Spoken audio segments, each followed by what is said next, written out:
you buy a home today with 5% down, you get a lower interest rate than if you bought a home with 20% down. So if you're buying a home and you have a huge down payment, I would try this hack. I had a viewer reach out to me recently and they said, Min, how do I get the lowest payment with a big down payment? So we ran the numbers on a $650,000 house. Instead of putting 20% down, we did 5% down up front. With today's rates, her mortgage payment would be $5,120. Then I told her after she makes 2 mortgage payments, I told her to bring in the rest of the 50% down, call the mortgage servicer and say, hey, I want to do a mortgage recast. A mortgage recast is when you bring a lump sum of money to pay down the principal of your home. The lender recalculates the new balance against the current interest rate. And once they recalculate the numbers, it will lower your mortgage payment. So after she does the recast, her mortgage payment would drop to $42.44.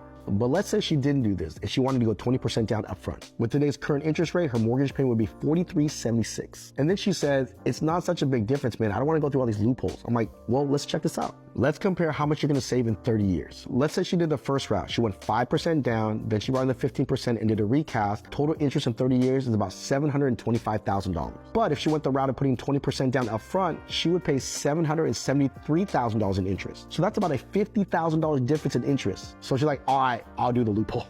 So this is how you get around paying higher fees, higher rates, and more interest when you have a bigger down payment. If you want to know more and you want to go through other scenarios, go ahead and reach out to me.